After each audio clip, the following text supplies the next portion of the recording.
இருவாங்க அங்க போய் தானே உன் மனைவி மண்டைய போட மூடு பிளர். சாரி, நான் என்ன சொல்ல வந்தேன்னா உங்களை மறுபடியும் பார்த்ததுல சந்தோஷம். நாங்க இப்ப கிளம்புறோம். டடா. ஓ, அந்த பழம் மனுஷனுக்கு வரக்கூடிய எந்த வியாதியும் குணப்படுத்திடும்ல, கேள்விப்பட்டிருக்கேன். வழுக்க தலையில தடவினாலும் முடி வளருமா? நீ தயார் பண்ணாத, உன் கையால சர்வ் பண்ணாத எதுவுமே மகாராணியோட வாய்க்கு போக கூடாது, புரிஞ்சுதா? சரி, நான் எல்லாத்தையும் பாத்துக்கிறேன். நாங்க எல்லாரும் இப்ப புறப்படுறோம்.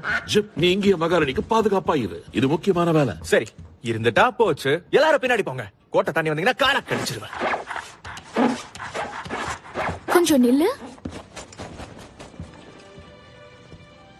உனக்குள்ள இருக்கிற தன்னம்பிக்கை எனக்கு ரொம்ப பிடிச்சிருக்கு. ராணி உங்க எல்லாரையும் நம்பி இருக்காங்க. ஜாக்கிரதை. சரி, சீக்கிரம் சீக்கிரம். நாம இங்க இருந்து ரொம்ப தூரம் போக வேண்டியிருக்கு. படகு நமக்காக காத்துக்கிட்டு இருக்கு. மூச்சை நல்லா இழுத்து விடு யோஷி. சீக்கிரம் உள்ள போ. வண்டி ஃபுல் ஆயிடுச்சு ராஜா.